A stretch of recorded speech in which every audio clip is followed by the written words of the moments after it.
Welcome to Two Giant Goofballs, a New York Giants podcast. Are you a goofball that loves Giants football? If so, sit back and relax. Except you, that person driving. Sit up and keep your eyes on the road.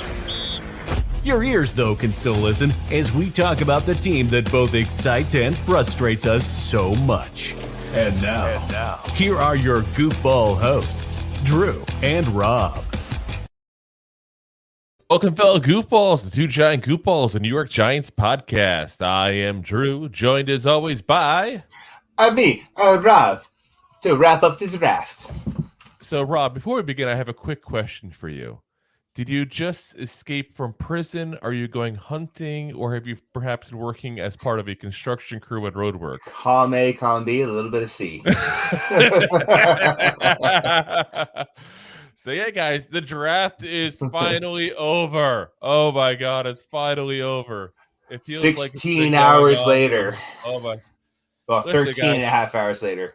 We were glad to bring you guys live coverage the first 2 days. 8 hours of coverage altogether. And due to work issues, we weren't able to go ahead and do a live show today.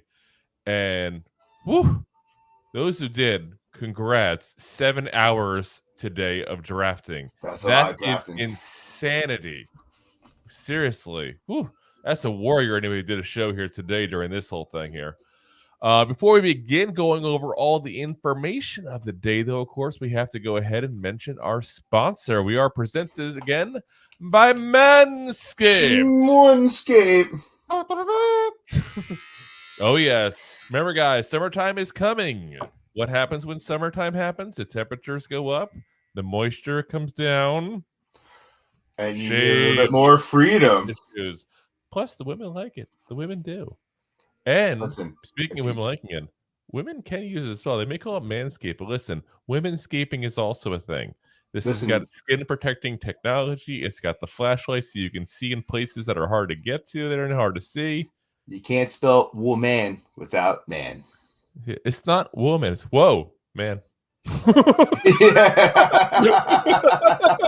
Whoa, man. Just like a Crocodile Dundee, right? Yeah.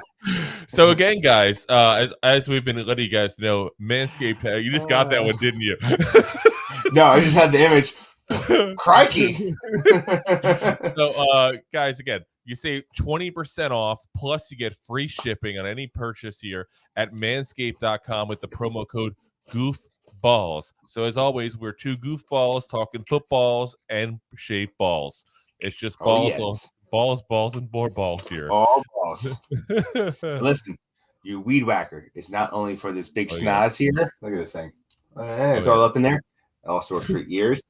And ladies, I found this out over the weekend. Hey, ladies. Great for the eyebrows. Is it? Did you shave your eyebrows, Rob? Look at these eyebrows. Have they changed? No. I didn't think so. But the missus, she took this and she shaved up those eyebrows. Please tell me you gave her her own as opposed to using the same one you use in your schnoz. Yes. Okay. I'm just making sure here. Like, you guys trust me. I'm not sure if you're that level of closeness. That's a whole. See the big schnoz, big hair. So we got the first comment of the day here ready for my dad saying, let's get some decent UFAs. And we're going to go over a couple for you guys that kind of were people we talked about even pre-draft that I'm shocked are still available, to be honest with you guys here. So let's go over first our picks here, because that's the big news of the day here. We got 4 new players overall. I got some mixed feelings on those players. I don't know about you, Rob. I don't want to speak for you. We haven't even talked yet on the picks yet. This is like live, you and I talking about the day here. We haven't talked about them. I have no clue if Rob loves them, hates them, wants to marry them, have children with them, buy a house with a picket fence. I have no clue. Like, I want all of it. I want the divorce down the road and check. Oh, yes. So let's get right into our first pick here that we got in the 5th round.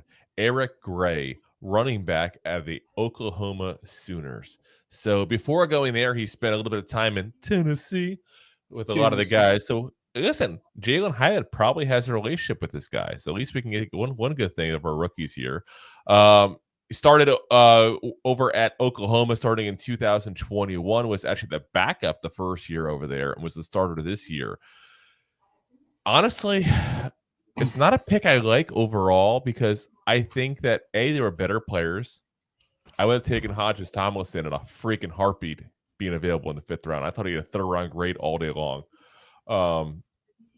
It's not the running back I would have even selected. Hell, there's a running back that we're going to talk about a little bit that's undrafted that I would have taken over him.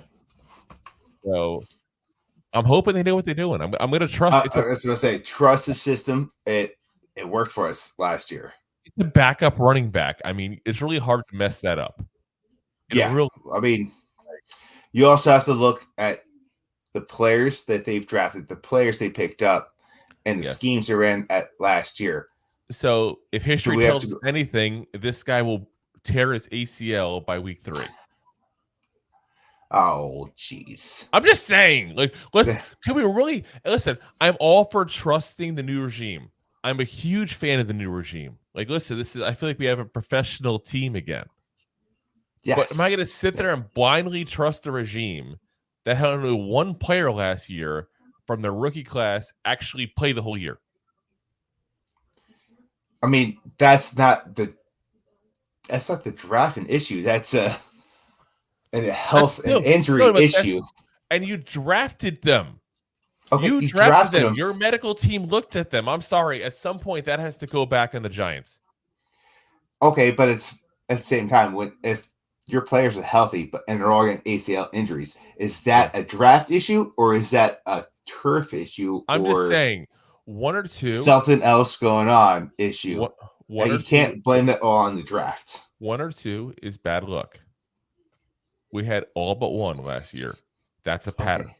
That's a pattern. So do they go out and you go, oh, you have prior ACL injuries? If you look at our free agency class, getting guys like Paris Campbell, you can really question again how much they care about injury history. I'm just saying it's a legitimate gripe on last year's NFL draft class. Okay, well, if it happens this year, then you have a serious concern. But one bad year could just be one bad year. It very well could be. But listen, you have to look at it objectively and say it's there. As my dad chimes in with, they had one of the worst turfs in the NFL, and that's 100% correct. Thanks, Mr. Davis. But at the same point, don't you butt me, butt. At the same point, all but 1. All but 1. Hashtag save our beavers. I'm just saying, like, you can't blame the turf on all of that. You can't. So let's go over Eric a little bit here. Eric Gray. So obviously everything happened today. We haven't had a lot of time to full on deep dive into these guys. That's why we're gonna do another show on Monday with the deep dive on the entire draft class here. Some of these guys, to be very frank, we did not scout beforehand. In fact, I'll be the first one to say it. All 4 of these guys were not guys I had on my radar whatsoever. They played positions that Rob and I said they would draft. We were right on the positions. So at least we got that. Yeah.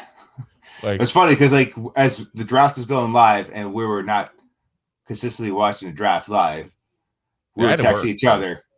And I was like, not for nothing.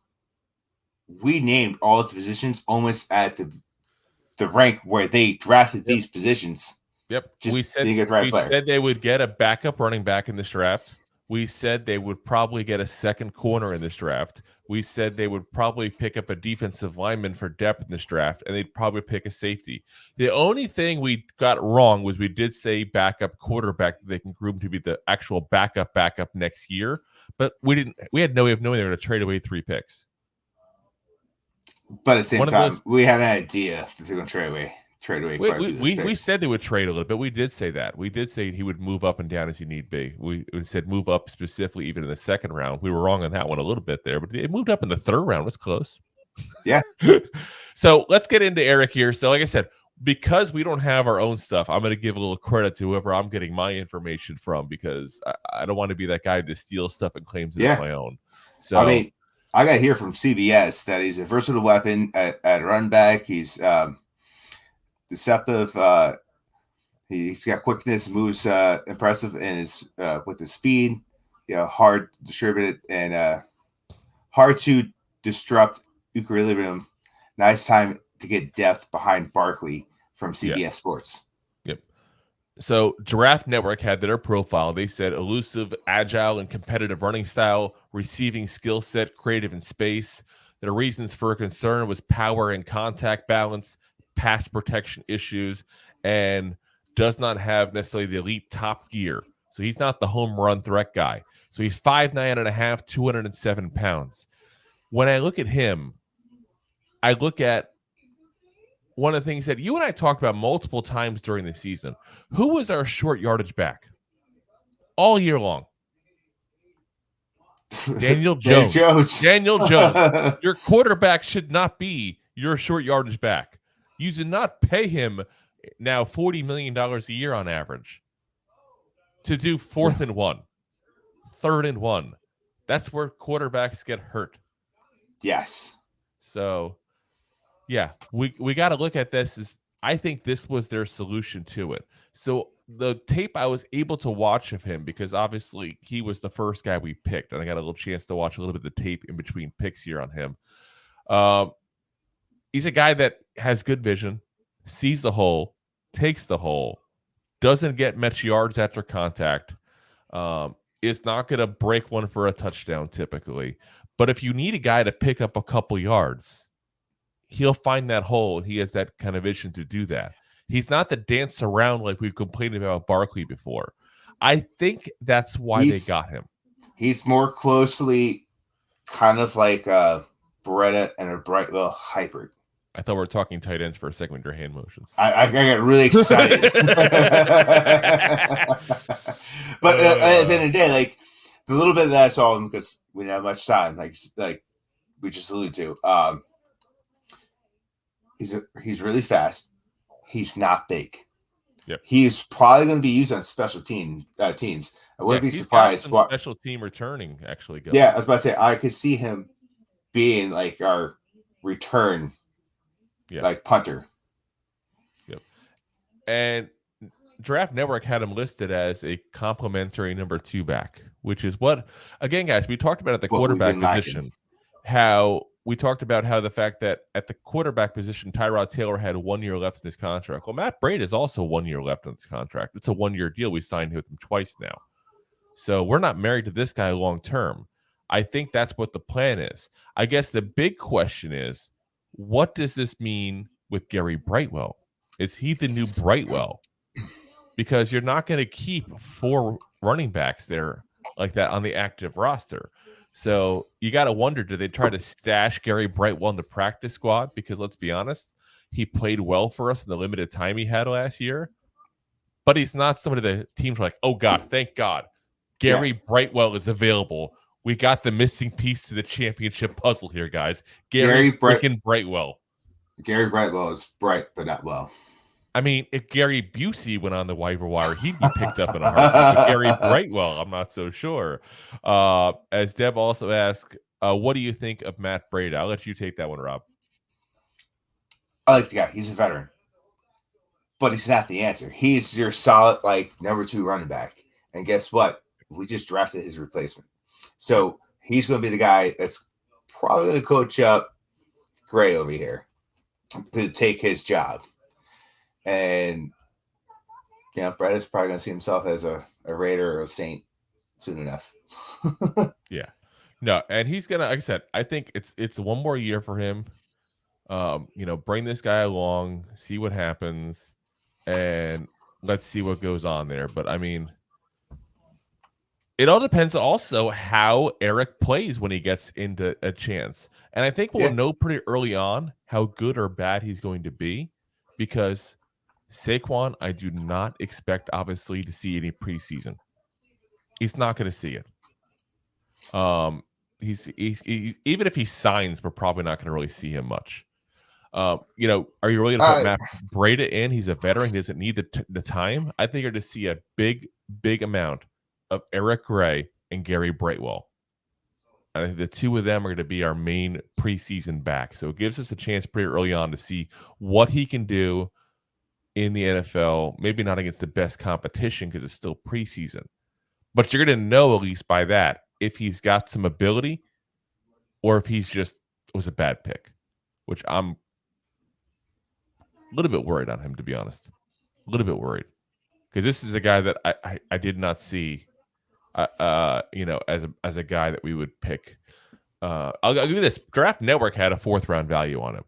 So if we got him in the 5th round, that's not a bad pickup. I just think there was better guys available. I really do. Yeah, so like I said, we'll see. Not the most athletic guy in the world. Seems to be a guy who's at least football smart.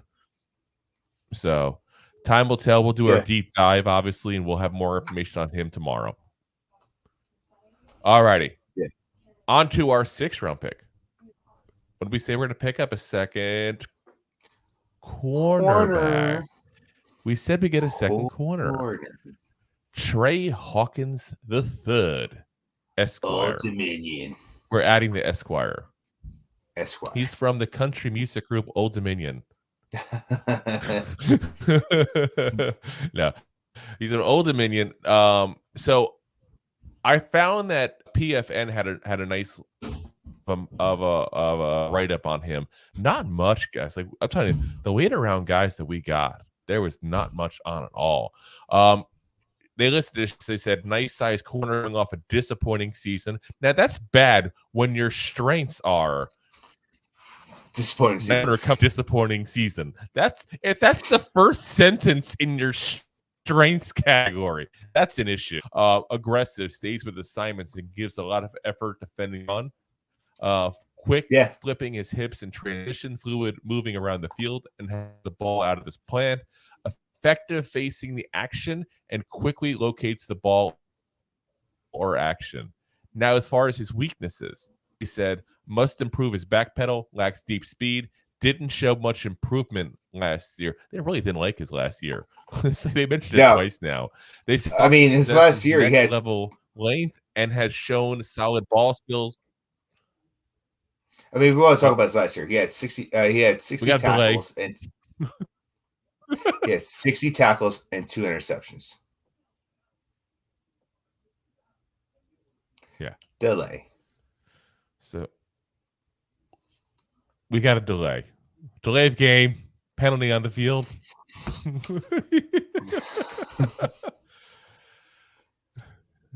Challenge the flag. Yeah, I mean, again, this is brought in for a visit. Liked him off the bat, so it would be a huge surprise, but not a guy that I saw a lot before. To be honest,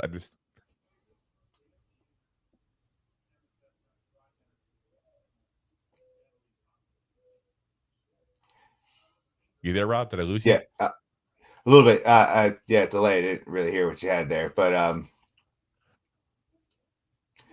it was important. I promise. Oh, it definitely was important. I mean, Hawkins was 2-year starter at Old Dominion, but yeah. You're talking like 6 rounds. I don't know. I don't like.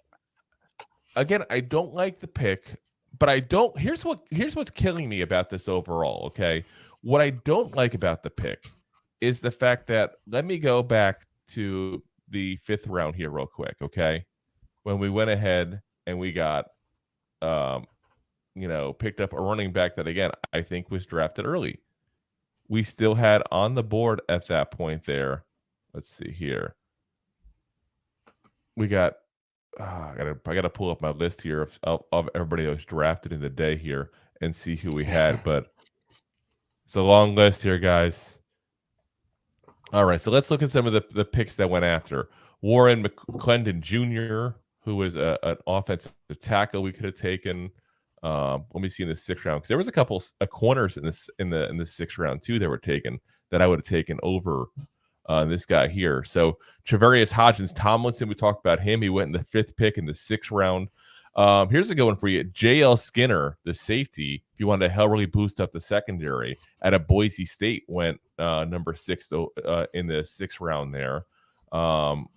Again, you got so many options we could have taken And that would have made this pick not be one that I disliked as much, because I disliked it because of the fact that I feel like we had a better option on who to take earlier on.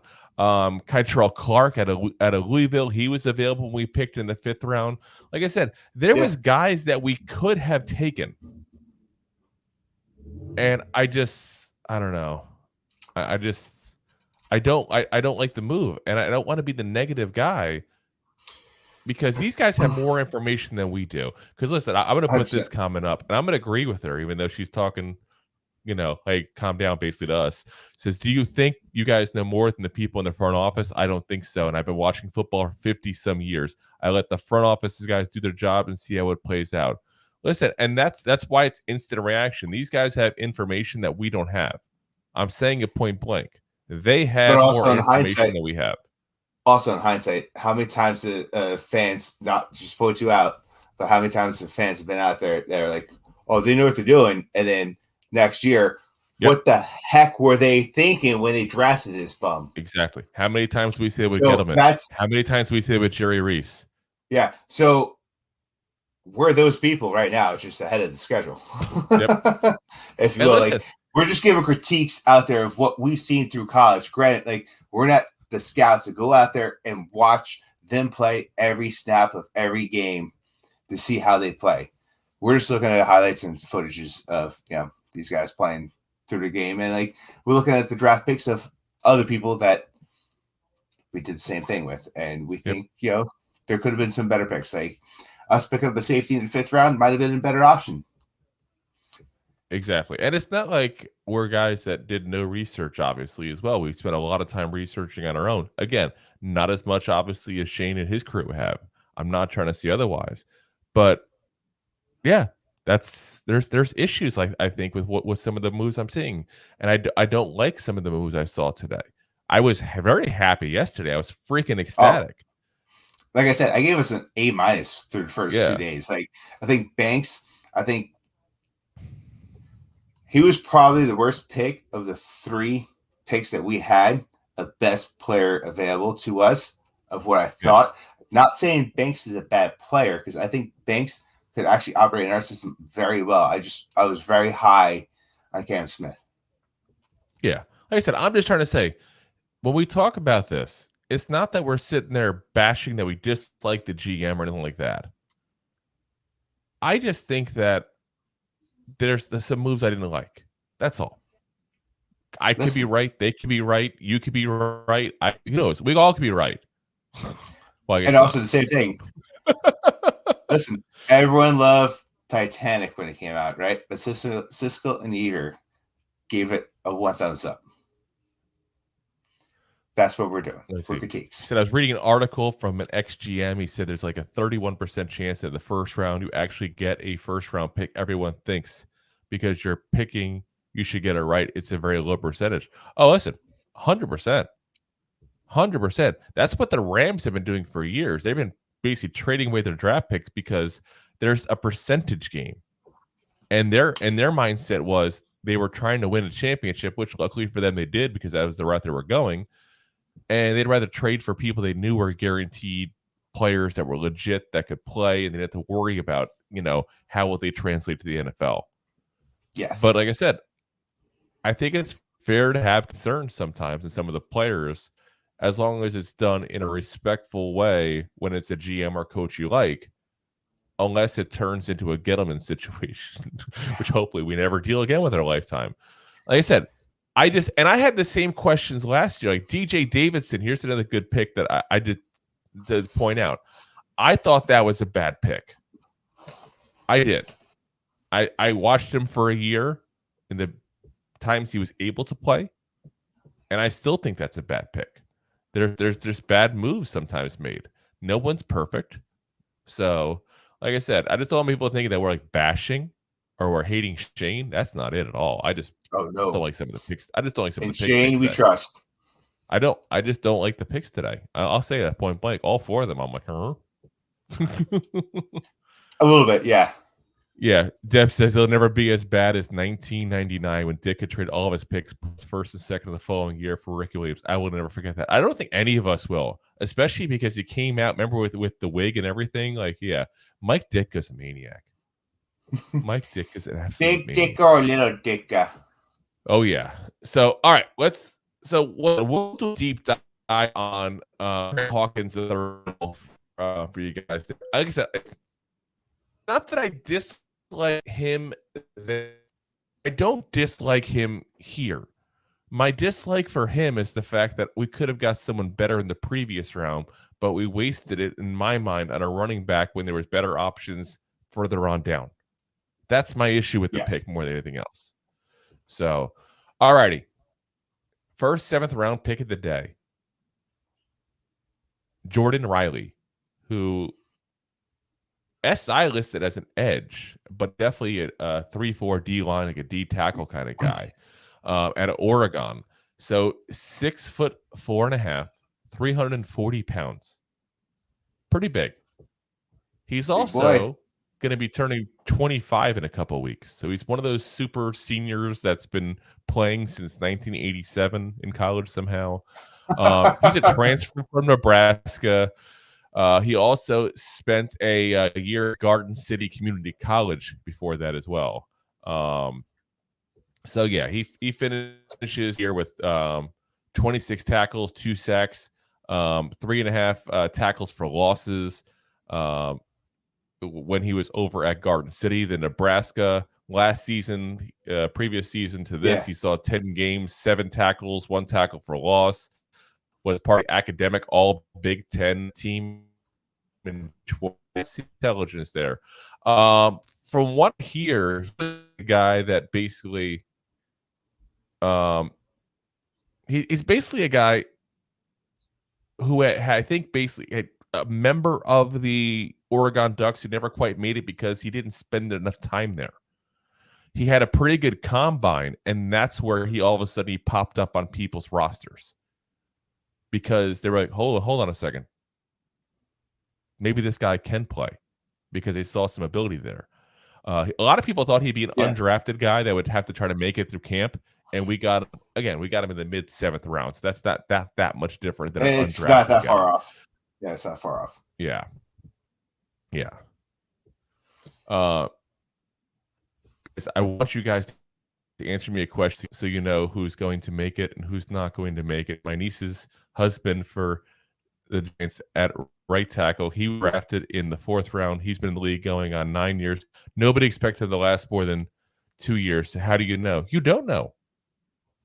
You don't know. That's all it is. We're just guessing. We're going to give our opinion, same as anybody else that's going to give reactions and stuff like that. Like I said, we're never going to be those guys and be, we love it, but everything you do is great. Listen, there's plenty not guys. My style, not Rob's style. I know that either.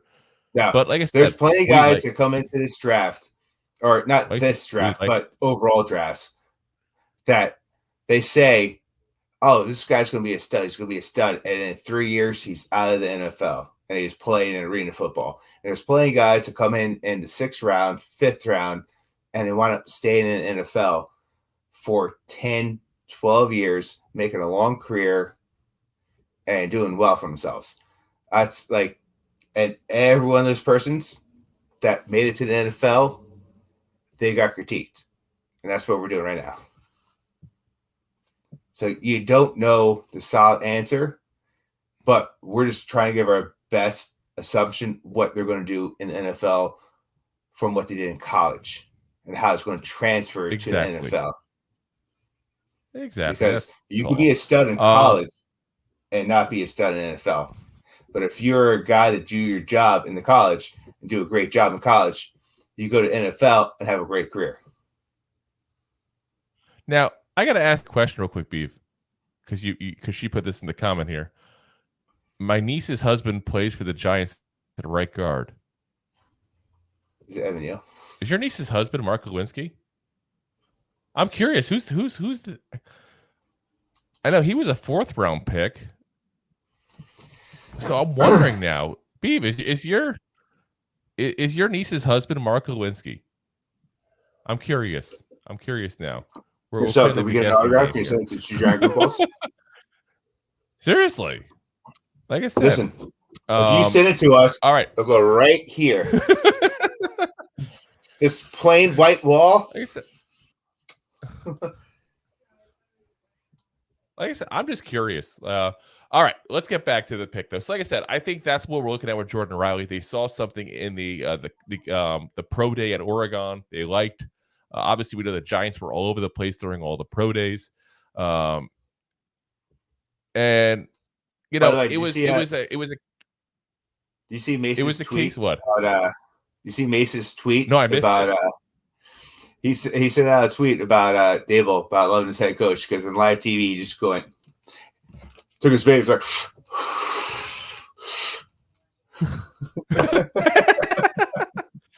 There's Dable with his big old vape. Oh, look at that. Has confirmed. Yes, he is. I know him well. He was just a tough guy that keeps on fighting. Listen, he's had a good career. I'll be first one to say it, not to instigate you any further. I was a little disappointed this year last year. That's just me being honest, but I was excited we got him, and I'm hoping for a good year out of him this year. That's for sure. But yeah, like I said, great career for a guy drafted out of the 4th round, especially. But even a guy drafted in the 1st or 2nd round, that'd be considered a good career for somebody. I think that's for sure. Yeah. All righty. So we have one more pick as well. Javarius Owens. That's a speaking of the year. We did call a safety as well for the draft. Ooh, it's like we knew thing who we're doing. It's like, ooh. And 6 foot. You know, it's 195 again. pounds. Let's go over. Mm-hmm. Delay. You there, Drew?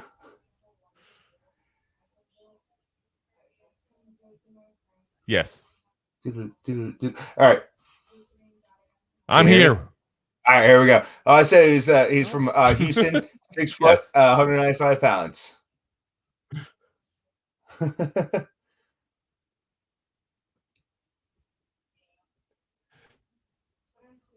So I did find Pro Football Network had a report on him here. So when they said strengths, they said has good foot speed, long track explosiveness when triggering on plays, has a sturdy frame proportional length, strong processor who can react to stimuli quickly, recognize plays and anticipate, has enough hip fluidity and throttle freedom to backpedal and transition with wideouts. Flashes decent agility and twitch, can chop his feet. Also, team captain, and he was a 4-year starter out of Houston. So it shows you the personnel of the type of guys that the Giants are trying to draft. Team players, guys to get along, leaders. So of them will compliment McKinney. Another 25-year-old, though. Another 25-year-old. Another guy to compliment McKinney. Another little older guy. Yeah, and you know, that's one thing I got a question too. When you're drafting guys in the 7th round that are 25 years old, it's like you want guys that you can develop later on. What do you do? Develop him for a year or two before he hits 30? I mean, what's the plan here? I think your math is off there. Yeah, but you know what I mean, though. You know what I'm getting at. I hear what you're saying, but like you're already in his prime years. You want to develop a guy who's already in his prime.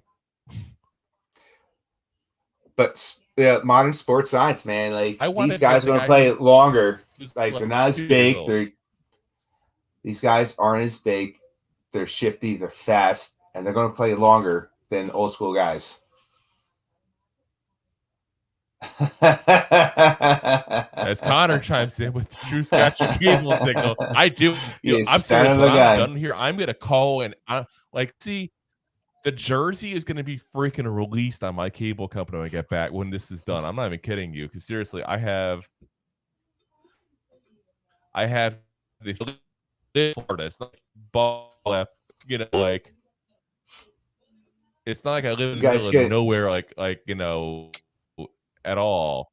I have top internet speed I'm allowed to have in the area, which is like 100 meg download speed. And then on top of that, I'm direct wired into a desktop, like without a brand new wire that I just put from the house into the house. Like there should be no issues. It's got me living. From the house into the All house. Right. Steiner also says, stop being ageist. Yes, stop being an ageist as well. Because listen, I just don't want to get a guy who's 25 years old. You spend a year or two getting him accustomed to the system, and now he's 27 years old to be a backup. Like, I'm good. I'd rather we drafted some younger guys there. As Connor says, your voice just sounded like you said, my balls are in your leg. No, but if they were, Connor, I can assure you they'd be silky smooth thanks to Manscaped. Again, save 20% free shipping at manscaped.com with the promo code Goofballs.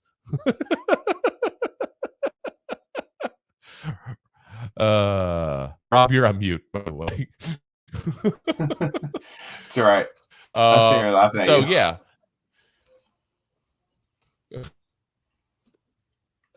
We said mid to late day 3 pick for Owen, so we came where we should have in the end. So, again, it's just the issue of me as far as his age. And again, I get back to the issue of the very first pick. We waited on running back, had gotten Hodges Tomlinson in the 5th round. In the 6th round, we could have picked up a little better quality of a safety, and we still could have gotten, later on, a running back. Hell, there's still a running back right now that's able to have taken over when we got. So, real quick, I do want to go ahead and run down for you guys before we get going. The undrafted free agents that are also going to be available to us.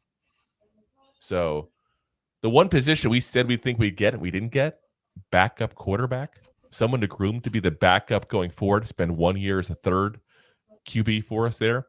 So Tyson Bagent of Shepherd, we all know that's a guy that I was speaking pretty highly of before the draft. He's still available. He went undrafted. Malik Cunningham, Louisville, also undrafted.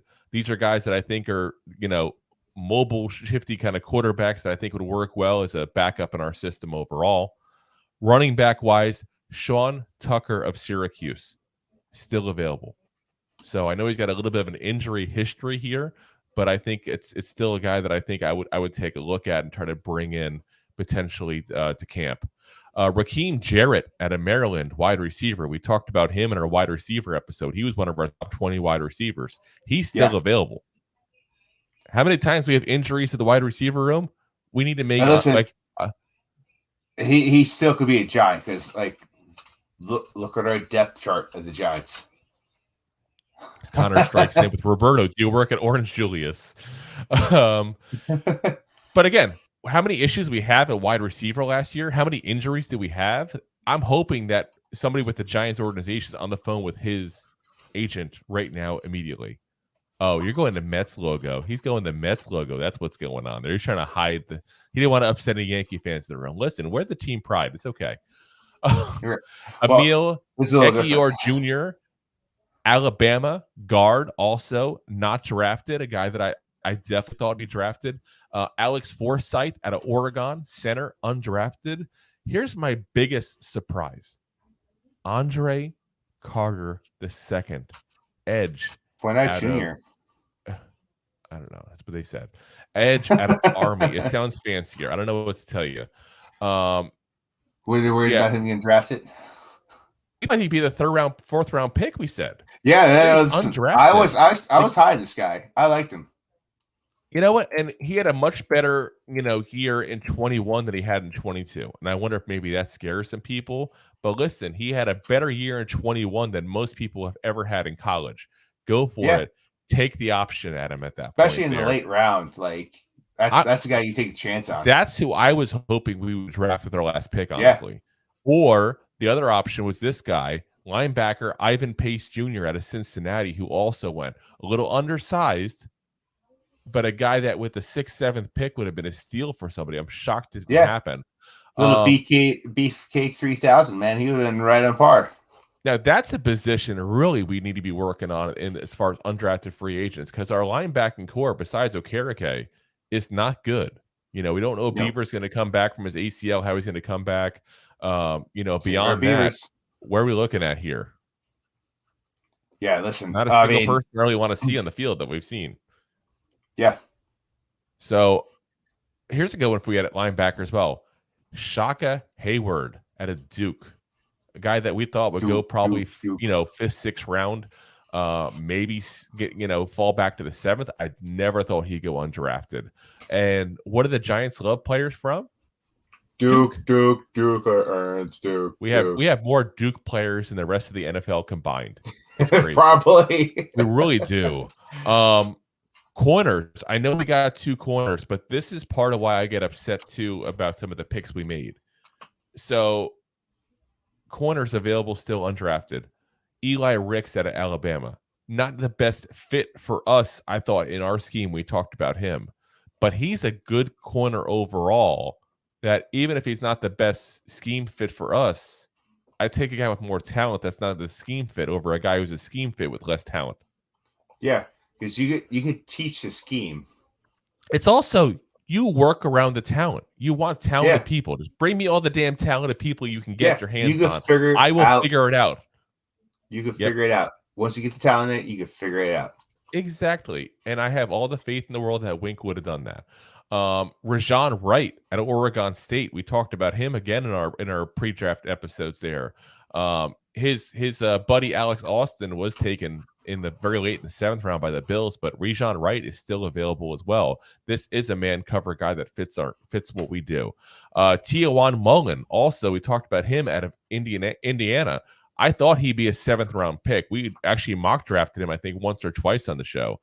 Again, a guy who was like an all-American player, got hurt the last 2 years, and all of a sudden, like, everybody's forgotten about how good he was when he was healthy.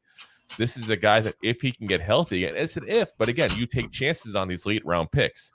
If he can get healthy again, that's a low-risk, high-reward kind of move. I really hope we get him into camp. Like you're saying, especially 7th round. Now he's a free agent. Like, yeah. Get him dirt cheap. Let's go. Call him up. Let's go. Now, it's a matter of, what positions do you want to really go after in undrafted free agents? I'm going to say this. There is still one guy that I would love to have some competition brought in for. And that's the Scottish Hammer. The Scottish Hammer needs some damn competition. I'm just saying it needs to I feel like there was more kickers drafted this year than there was. There was 3 punters taken, guys. 3 punters. And the big one that I wanted, Michael Turk out of Oklahoma, is still available. The punter also from Rutgers, Adam Korsak, is also still available. I know a lot of guys were high on him. Paxton Brooks out of Tennessee is also available. I would love to get us to bring in a punter because, again, I just dislike the Scottish Hammer. Just don't like him. So, yeah. But guys, overall, I think we did a B. Not a bad draft because of day 2. I feel like we're right there at a B to B plus drafting situation because our day 1 and 2 was phenomenal, like A minus, like, and if. That's only because I have bias because I wanted Cam Smith as our corner in the 1st round and not Banks. Yeah. But I feel like Banks is very coachable to the position of where he's going to play for the Giants. Yes. And like Cam Smith's more of who he is, which I like a lot who he is. And he's not going to be as coachable because he's not as I don't want to say he's not as athletic as Banks, but maybe he's not as athletic. I don't know how to go for that, but at the end of the day, like, what did your dad say? Go ahead. No, go ahead. No, I was just saying with those like 2 picks and like us getting JSM like that's 57, like that is a steal, and then you get the draft. Even with a 3rd round pick, like. My God, like we got some talent in the second day of the draft. Oh yeah, We definitely stole the second. That's what saved us. Yeah. That's what made this a good draft for us, because it's still a good draft because we picked up guys that we needed to pick up. So my dad gave a couple other names too as well. I just want to share with people real quick. Malik Knowles, that's a wide receiver out of Kansas State. That's they thought would be drafted. Obviously, did not get drafted. We also have Brennan Joseph, who was safety for Notre Dame. He also wasn't. So yeah, I think that and again, here we go. See, we're critiquing. It's not just us. Yeah. King Chris TV, what's up, man? He said, honestly, we gave up too much draft capital this draft. And he also says we could have kept that fourth, got a linebacker. Yeah, I mean, we definitely there's pros and cons to it. The thing with the trades is it depends on how big you were on those guys. And Chris, I don't want to speak for you, man. So I don't know if you're just not big on Hyatt. If that's the case, feel free to respond because that's what I'm thinking based on the comment. But to me, if I got to give up a fourth to move up half a round in the third to get a guy that I think is a second round grade, which is what I put in Hyatt, I'm okay with that personally. My issue I have is not those picks. Yeah. Well, I also like the fact that we have that fourth round because the Jaguars are apparently rumored to be in talks of trade with Dallas. Well, no, that's not the fourth pick. The fourth pick was the one we gave up for Hyatt. Well, that's what I'm saying. Yeah. Right? We moved up for Hyatt. Yeah. So that's what I'm getting at. So we were like the Jaguars were talking to well, that's the first round we moved with the Jaguars. That's what I'm saying. Uh-oh. You do always lose your computer. But yeah, that's the first round we moved with the Jaguars to get that was the move to get Banks. So and that one we gave up a but did we move with the Jaguars in the third round for Hyatt? Oh, now I didn't make me look up the trade. I can't remember off the top of my head. That was like 17 streaming hours ago here, guys. Yeah. So they were in talks with Dallas because apparently Dallas wanted Hyatt, and we decided to say they gave us the option. Hey, this is what they gave us, and we said, "No, it's the Rams. It's the Rams. It was the Rams. The Rams, and it was apparently Brian Dable literally called up Sean McVay to initiate that trade. Smoking his vape. So again, I have no problem trading up when you have conviction. To me, if Brian Dable is calling up Sean McVay, he has conviction. He wanted this guy. I'm gonna trust that because it's a guy that I agree with him on that the talent was there.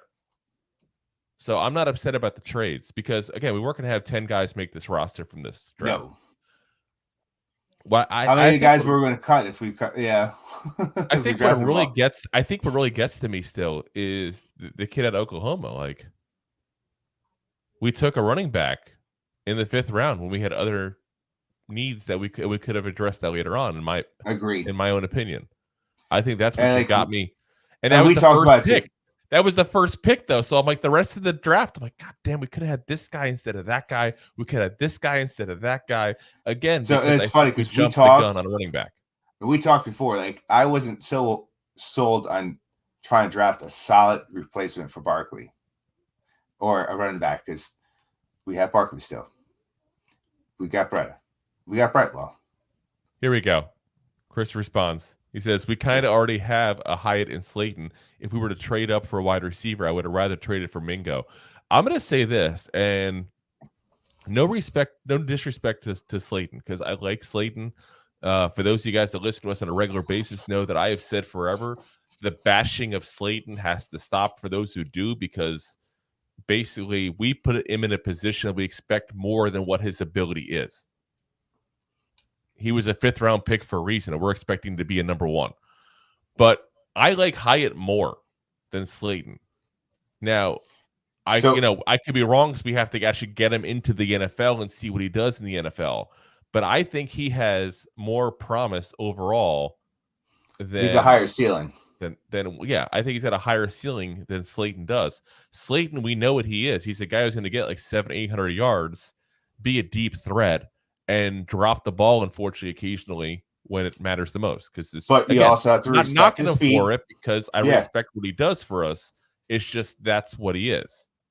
And at the same time, you also have to respect the speed. So when he's out there, so you take a guy like Hyatt, you put him on the opposite side of the field. They have to run up opposite corners.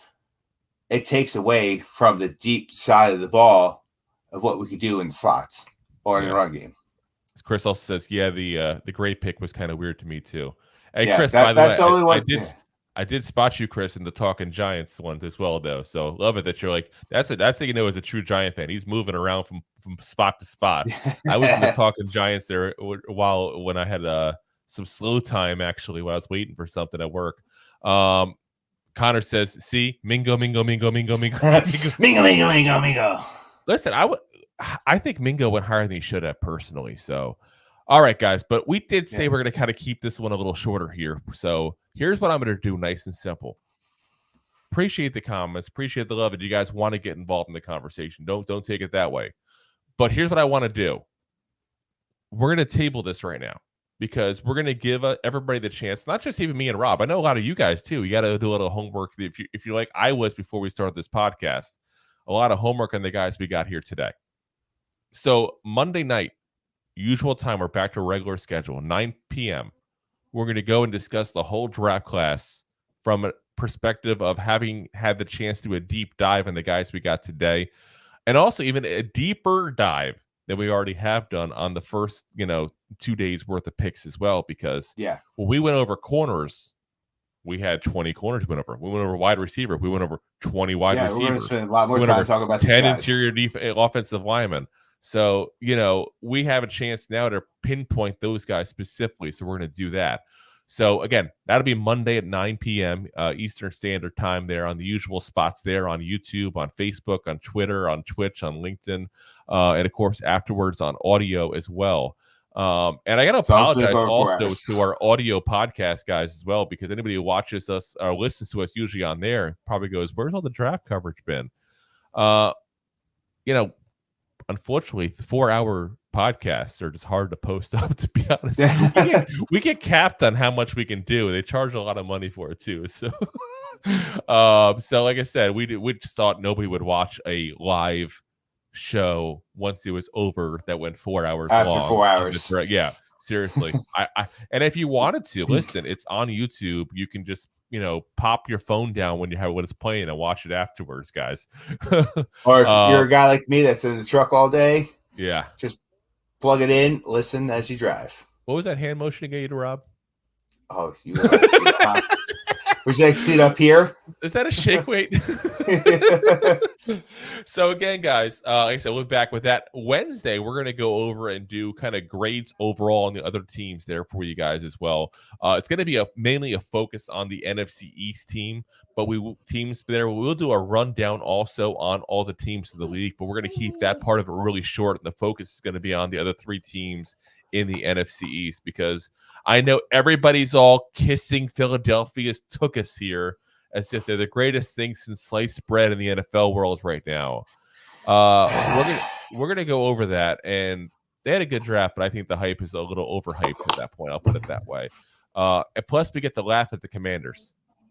I mean, we've been doing that for a while. Who needs a quarterback? So, again, guys, we appreciate everybody coming on here tonight with us and discussing real quick kind of the instant reactions on day 3.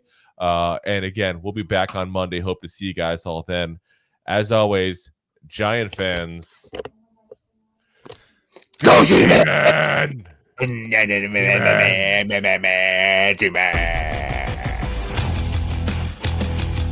Thanks for listening to Two Giant Goofballs, a New York Giants podcast. We appreciate your support. If you made it this long, you must have enjoyed it. So I am sure you have followed us on all the social media platforms. Of course, you have subscribed to the show on your favorite app as well and given us a top rating. Right? Right? Right?